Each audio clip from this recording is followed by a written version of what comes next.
You are listening to RudolfSteinerAudio.com. If you are listening to the podcast of this, it is located at RudolfSteiner.podbean.com. Please consider becoming a patron.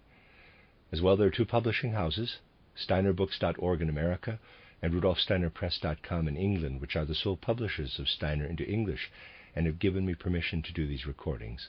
Please consider patronizing them as well. This is a reading of Collected Works, Volume 225 by Rudolf Steiner, 12 lectures, entitled Three Perspectives of Anthroposophy, Cultural Phenomena from the Point of View of Spiritual Science, translated by Elizabeth Marshall.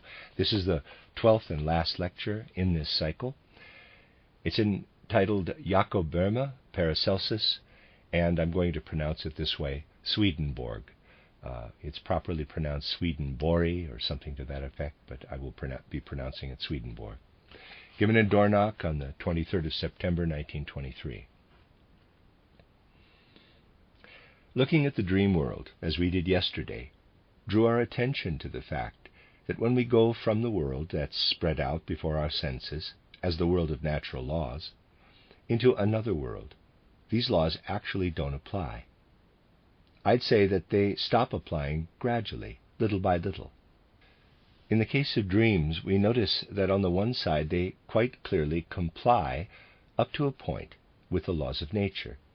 But on the other side, moral and ethical considerations also play a part in the way things interact with each other, so that these relationships express something like the moral values of the dreamer. Dreams are like a gentle transition from the physical world of the senses to completely different worlds that have nothing to do with mere laws of nature.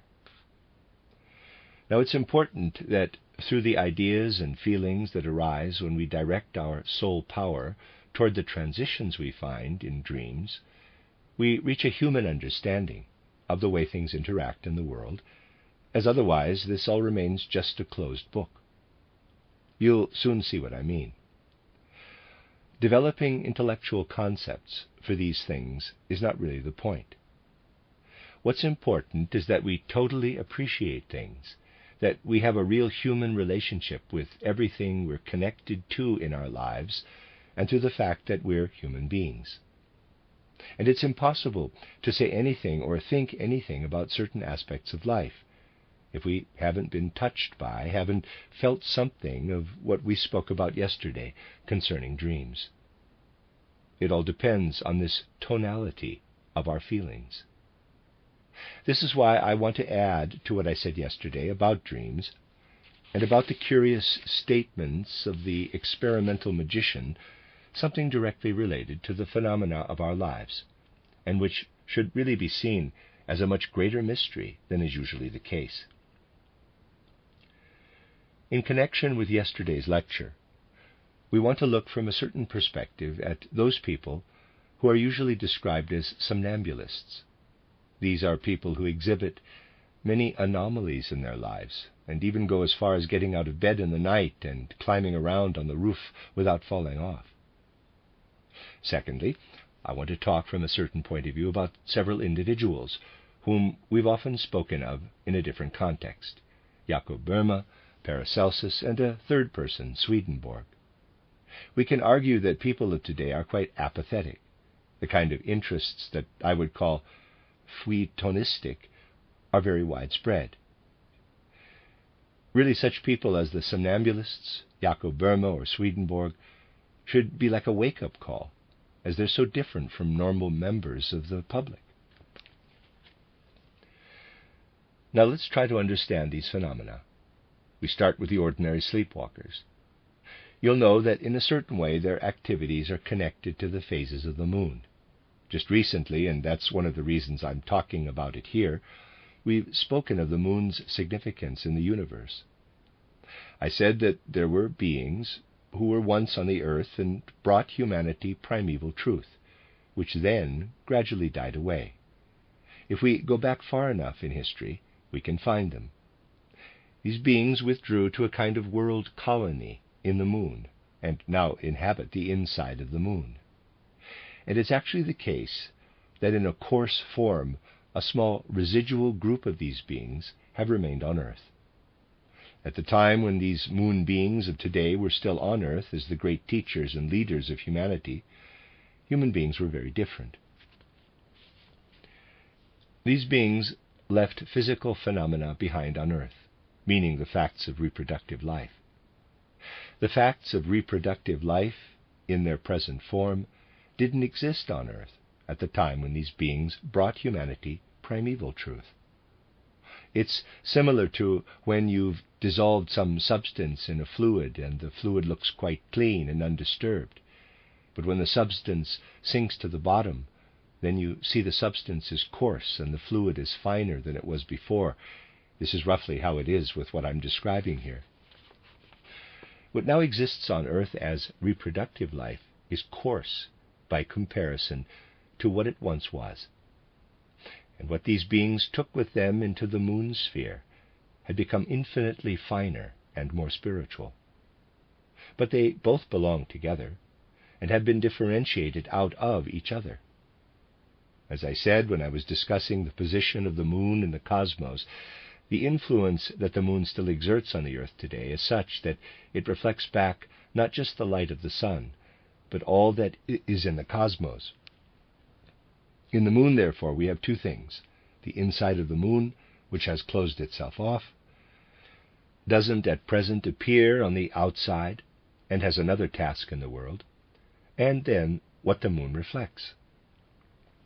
Now, in what concerns our physical bodies, we humans are subject to gravity, both when we move and when we're just sitting down. Gravity is always present. If our physical bodies weren't subject to it, then we wouldn't be able to assume these various positions, such as walking, standing, sitting, and so on. But with our etheric bodies, we're not subject to gravity, but to the force of the moon. The etheric body is exposed to this force reflected back from the universe, and this draws it out. Whereas gravity pulls us down, the force of the moon draws us out into the cosmos. This moon force is active in somnambulist personalities. For a few moments, the moon force overcomes gravity, and these people then behave as if they only had an etheric body, which follows the moon completely freely. They drag their physical bodies along with them, climb about in the most daredevil manner, as only the etheric body can, and the physical absolutely can't, but it gets dragged along in those moments in time. So basically, it's an eruption of specific moon forces, which takes place in these somnambulist personalities. However, now we have to explore further, because all this takes place in the greater context of the world, which in the end consists of beings. All phenomena outside beings are just illusory. In the cosmos, only beings are truly real. Truly real are the beings in the mineral realm, in the plant realm, and in the animal realm. Truly real are human beings, the angels, the archangels, and so on. They are realities. Individualized beings are realities. The rest is something that goes on between the beings. The rest is appearance, and isn't reality. Therefore, when we speak of realities, then we're dealing with beings. Now, the question is, when such beings as somnambulists, who are individualized human beings, appear, how does this phenomenon fit into the cosmos as a whole? How did it come about that somnambulism exists in the universe? Now, you have to understand what I'm about to say, not in a logical, intellectual way, but more in a feeling context, as this is the appropriate logic for our subject matter. Try to fill yourself with the feeling of going beyond the world of natural laws, and beyond the realm of dreams, and out into completely different worlds, where natural law doesn't hold anymore, and where other relationships prevail. Try to really feel your way into this, and then you'll become aware that you could ask, what about those people who appeared in one or another incarnation as somnambulists? What happens to them in the life before birth or after death? Now you know exactly that there are dark aspects to this condition, including a kind of mediumship, and that somnambulists are different from the average citizen. They act differently in their lives. Their behavior is different. In short, they are just different. Now, if they're different in earthly life, then if we can actually go beyond the dream realm and its impressions and into the spiritual world, we would have to ask whether they're different from other people in the world bordering the earthly one in life before birth. What are they like in that world? You see, these beings who are sleepwalkers in their earthly incarnation were extremely antagonistic in their pre-earthly existence and behaved in a hostile way toward the spiritual. If with the methods we have and which I've often described, you do research into the pre-earthly life of a somnambulist, since the French course we've often spoken quite concretely about this pre-earthly life, then you would ask, what were these somnambulists like before they descended into earthly existence? And regardless of the fact that it might sound preposterous, we have to say that in their pre-earthly lives in the spiritual world, they were materialists. Of course, people aren't materialists there in the sense that they entertain theoretical views about materialism. There we move in a world of sympathy and antipathy, and not in a world of concepts and opinions. These sleepwalkers lived in the spiritual world, but most of what they experienced in the spiritual world was disagreeable to them. Whatever they encountered in the spiritual world appeared to them in such a way that they hated it. And because of this, when they descended to earthly existence, they couldn't consolidate their astral body in the right way. When we come down to earthly life, we have to consolidate our astral body. This consolidation is adversely affected by the fact that these beings have continually absorbed forces of antipathy against the spiritual. Consequently, there develops this karma aligned to the cosmos, that though they have a physical body in earthly life, they have to bind themselves to this body in a way that only an astral body which hasn't been consolidated would do. Now, I've described to you how, when we descend to earth again, we pass through the moon sphere and absorb the forces of the moon. These beings have too little independence in relation to the moon forces. They're not sufficiently consolidated in themselves, and so they retain a certain affinity with the moon forces when they enter their physical bodies. The consequence is that these people are less considerate of their physical bodies than is the average citizen. They remain subject to the moon sphere, which is a kind of cosmic educational tool to help them to unlearn their hostility toward the spiritual. Thus, with these sleepwalkers, we have people who in this life are meant to learn how to break the habit of enmity toward the spiritual. By not fully taking hold of their physical bodies, they experience the spiritual on earth, whereas when they were in the spiritual world, they didn't experience the spiritual enough. The average person is firmly rooted in their physis. Today, even more so than is good for humanity, we are most firmly fixed in the physical body.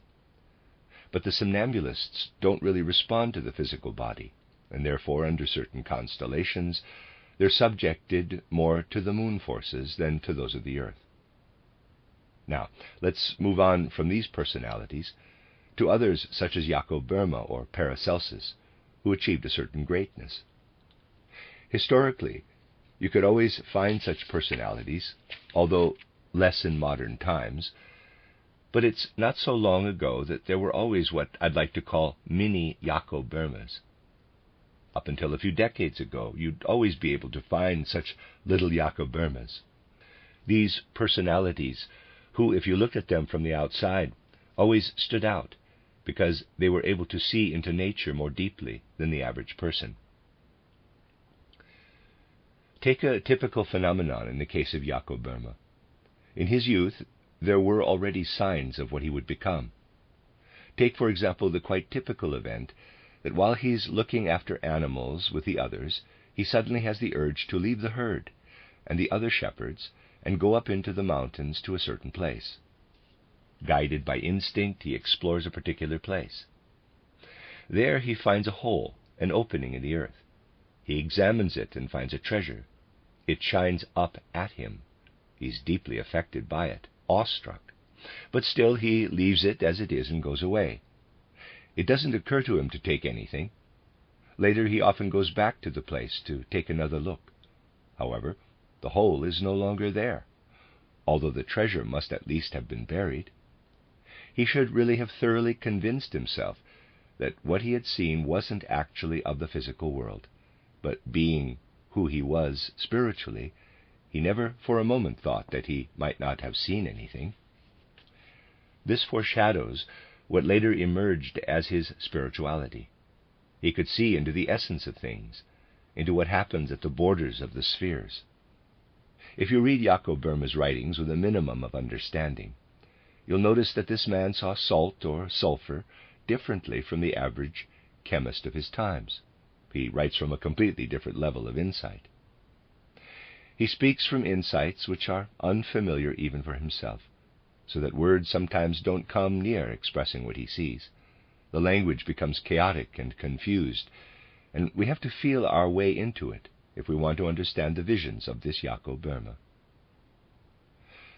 Now, to show you this whole phenomenon, Jakob Boehme, I'd like to remind you of what I've said about the Druids. They used to dampen down the sunlight through their cromlechs, and then they looked into the ensuing shadow and saw there the spirituality that radiated from the sun. For other people, shadow is just shadow, something negative, an absence of light. But for the Druids, it was something quite real. Also, the shadow was not only different according to the time of year, whether it appeared in March or October, but also according to its inner bearing, its color or tone, and also through its spiritual content.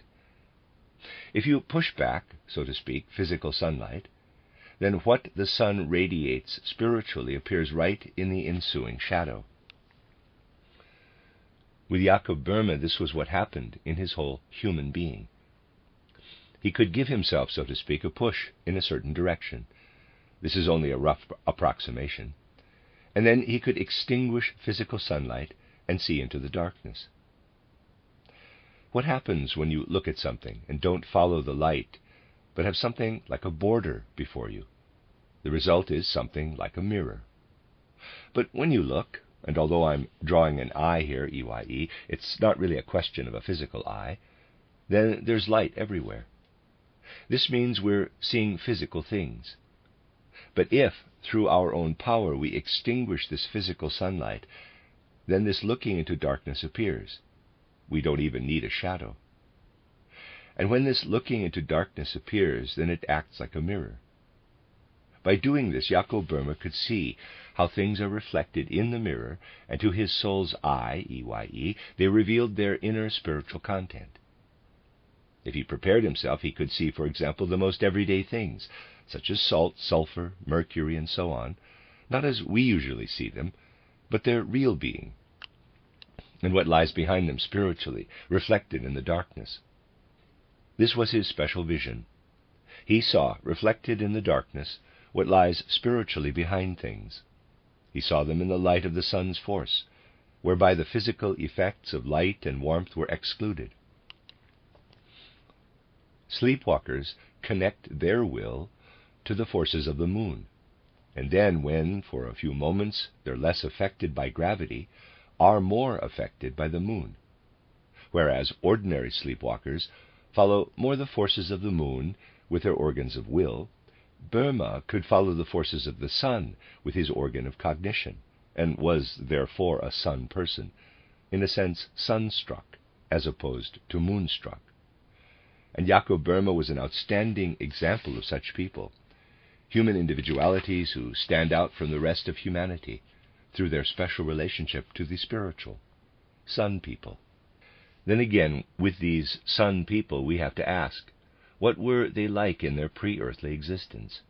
Now, you see, the pre-earthly existence of such people is extremely interesting. I've often reminded you of how in early phases of human development, people could always look back to their pre-earthly existence. Something appeared in their consciousness which made this possible. They knew, I have descended from the spiritual worlds into the earthly world. What appeared atavistically in Jakob Boehme and Paracelsus was not a personal retrospect, but more a reconnecting to our vision in the spiritual world before earthly existence. Such people relate more to the elemental spirits of nature than to what appears on the surface. They see more the spiritual beings within nature. For example, in pre-earthly existence, there is nothing like what we call sulfur on earth. However, there certainly is an elemental spirit which lies behind sulfur. We can perceive this spirit in pre-earthly existence. Yellow sulfur, or any other color of sulfur, these don't exist in pre-earthly life. Even the idea of this, in quotes, sulfur, which people on earth talk about, doesn't exist there. Nothing like this earthly sulfur exists in pre-earthly life. But there is a notion of the spirit, the spiritual essence behind physical sulfur, which is of a very different nature. People like Jakob Boehme and Paracelsus bring this with them. So they have the power to exclude physical sunlight, and I can't say they can see the spiritual effects of the sun because they aren't visible. Just as the light and the colors aren't visible, they push against this physical darkness with their perception, but on a spiritual level. And this then reflects or mirrors the spiritual that exists in the beings and forces of nature. Normally, people pay no attention to the ways in which such impulses appear.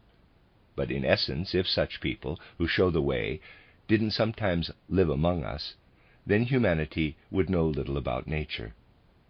People need these inspirations for even the most abstract knowledge of nature. Other people, then, look after the work of clothing all this in reason. But actually looking into the depths of living nature, that's what these sun people do. You see, the more the 19th century developed, the more difficult it became to express such things in the world. Most of you will be familiar with the biography of Jakob Boehme. You'll know how he was persecuted. If he or someone like him with this special way of expressing themselves had appeared in the last third of the 19th century, they would probably have been locked away in a lunatic asylum. It would have been much worse for him than it was in his own times, even though it was difficult enough back then. At least Jakob Boehme had the benefit at that time of not being maltreated with the likes of what we have to learn in school today. Education, school education, hadn't progressed as far as it has today. Now, please don't think that I want to say anything against school education, but we have to be able to assess things from another perspective. Probably not many of you grew up where the teacher was, for example, just the retired shoemaker. In such a place, the children of those times, and these are the adults of today, didn't learn much in the way of knowledge as they do today. They remained much more innocent. However, what we learn in school today doesn't only cultivate, it also deadens something. Jakob Boehme had the benefit of not being subjected to such an education, and so the sun person living inside him could work its way to the surface. Yes, all this is inside people, but sometimes it has to find another way out. In certain compositions from the last third of the 19th century, I could show you how people who, because they'd gone through the school education system of that time, and therefore couldn't speak like Jakob Boehme, expressed all this in musical compositions. There's a basic tone, a prevailing mood, similar to that in the writings of Jakob Boehme. At some point it breaks through, especially in music, but not in what is generally acclaimed. Don't think I mean a piece of Wagner's or even title Hansel and Gretel when talking about these things. I'd have to name some completely different pieces. But there are such musical achievements where something breaks through. And as I've said, it's precisely things like this which are important for earthly life. Now we can look at the third type of person, who is so well represented by Swedenborg. If we only look at the surface, Swedenborg seems very idiosyncratic. He made his way successfully until the middle of his life. In his 40s, He was recognized as a great scholar of his time, and had studied all branches of contemporary science comprehensively. Many of his works have been published. However, there are an enormous number of writings about the science of the day, which only existed until recently in manuscript form. Now a scholarly Swedish society has taken on the task of publishing these works of Swedenborg, which were written in his 40s on the prevailing scientific themes.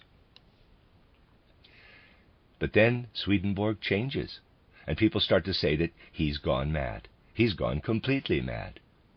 His works are being published as written by one of the great scholars of the age, and not just the efforts of one colleague, but those of a whole academy of colleagues are needed to master the task of making the Swedenborg that existed up until his 40s available to the general public.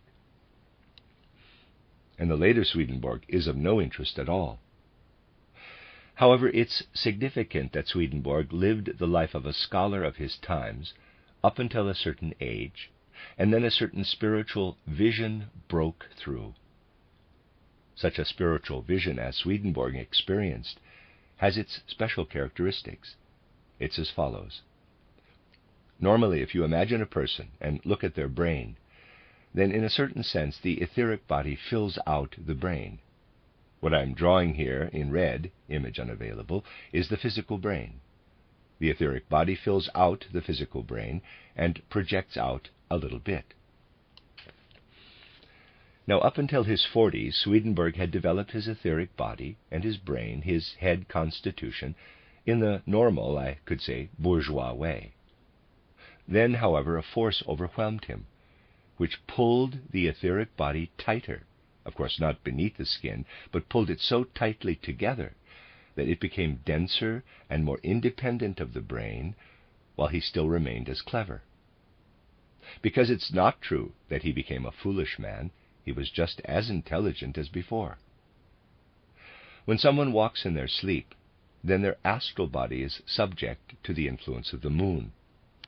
Often their organs of will are attuned to the lunar forces. And someone like Jakob Boehme has directed their powers of cognition toward the forces of the sun, pushing back the physical effects of the sun. But with Swedenborg, who had this tightening of the etheric body, it is the force of Saturn at work. It is that force of Saturn which I recently described as cosmic, in which lies something akin to the whole inwardness of our planetary system. So that we can say that Saturn contains the forces of memory of our whole solar system. And what passed over to Swedenborg were these forces of Saturn, this inwardness of the whole planetary system. This was why he could see things in the visions he described. He saw angels, archangels, and processes going on between angels and archangels, just as he describes them. But what was all this really? Where had he landed through this tightening of the head part of the etheric body? He didn't really gain access to processes among the hierarchies. You have to imagine what he saw in the following way. If the earth is here, then we can draw the etheric sphere of the earth.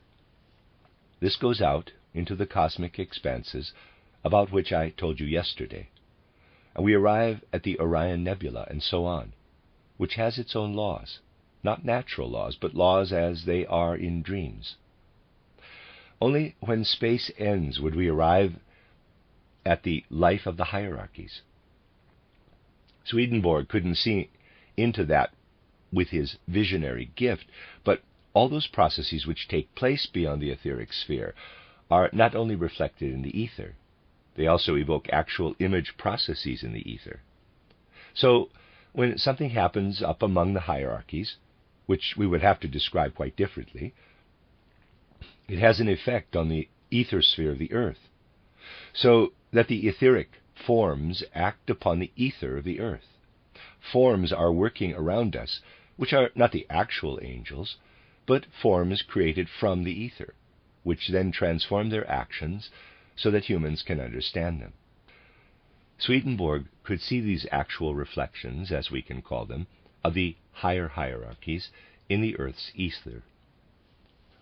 Thus he didn't actually see what the angels did, but he saw what becomes visible when their deeds are reflected in the earth's ether in the human sphere. The deeds of the angels up there can't directly work on earthly human beings, but these actual reflections affect humanity. The etheric reflections circulate among human beings and work on them. This is what Swedenborg noticed and could see in the ether. Whereas with moonstruck people we're prompted to look at their pre-earthly existence, and with Jakob Boehme or Paracelsus at their earthly lives, with someone like Swedenborg, it's his existence after death. His earthly life only makes sense when we look at his existence after death. For it's such people, especially, who after death are able to teach others, who have also passed through the gates of death, and to explain many things, which in the higher worlds would otherwise remain unintelligible to someone who hasn't acquired any knowledge of the spiritual world during their earthly life. It's part of the general spiritual world plan that human personalities such as Swedenborg are initiated into these reflections, the mirror images of the processes of the higher hierarchies, so that they are well prepared for life after death, where they will need it. Whereas the earthly existence of the somnambulists is akin to a reform school with regard to the spiritual worlds, the life of someone like Swedenborg has the character of a preparation for what they will have to achieve after death. So we can say that human beings are diverse in their individualities, and those who are at the extremes show us how we can only understand humans when we not only study their relationship to their earthly environment, but when we realize that in every moment of their lives here on earth, people also have a relationship to the spiritual worlds. All that happens to people here in their earthly lives, especially to people like Boehme and the others, who have such unusual experiences, is related to pre-earthly existence, to the spirit that also lives in earthly existence, or to life after death. We only notice clearly, in the case of sleepwalkers, or of someone like Jakob Boehme or Swedenborg, something that is true up to a point for all human beings: the orientation of earthly life toward pre-earthly or post-earthly spiritual existence, or toward the spiritual during earthly life. In particular, it's those beings who act in the cosmos as I've described here, the moon beings, the sun beings, and the Saturn beings, who need the powers which such special people have for their activities. Then we can begin to discern a new perspective, which I just want to mention in conclusion. What this opens up is something I want to talk about in the next lecture here. In this perspective, we have to consider that the human interior, even the physical interior inside the skin, is actually quite different from the rest of what we call the cosmos. Just to describe this roughly, if we have the earth here, then mineral, vegetable, animal, and physical human processes and so on take place on it. Things happen that we can perceive with our senses and understand with our minds. Here are the human beings on the earth. But on the inside of human beings, there is also a whole world that's not the same as the outside world. I could, for example, sketch human beings, but only their insides. What happens inside humans is here in red, and the white all around is the natural world we can see with our senses and so on. Now, we can make an abstraction. Just imagine I'm deleting all these natural forces and just leaving the red. This means I'm deleting everything except the human interior. Now, imagine that here on Earth, I'd remove first all the minerals, then all the plants, all the animals, and everything else that was in some way a force of nature. And then not only all the skin, so that the physical skin has gone, but all the physical matter that humans have in them. I take all that away. But still there's something left of the earthly sphere, the divine forces. We'd still have the hierarchies, the angels, archangels, and so on. In reality, we would have taken away the earth but retained the heavens. Now, if you follow this idea, then you'll find a way to position the human interior in relation to the spiritual supersensible world, so that you can imagine in a more comprehensive way where the heavens are. They are actually inside human beings, in what is left after we've taken all that away, as I've just said.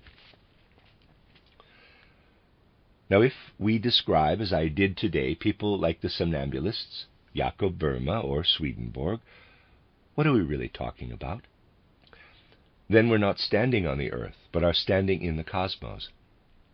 That's what's needed in our times, that we don't just talk about human beings in general terms, as they did in the last few centuries, as if they were only a conglomeration of external natural forces and effects. Today we have to pay attention to what's left over if we take all that away. I don't want to repeat that gruesome description, but what is left over after we've taken away everything else and just left the inside of the human being? Then we'd be left with the spiritual world, not only in an abstract, pantheistic way, but with the concrete spiritual world of supersensible beings. They dwell in human beings. We humans have to become aware again of the fact that the human body is the dwelling place of the gods. Only when this has become a part of our contemporary consciousness will it be the necessary impulse for the rise of civilization instead of its decline. This is a truth that I could express from many different perspectives. Today I did so by relating it to what I said yesterday about dreams and earlier about abnormal soul states.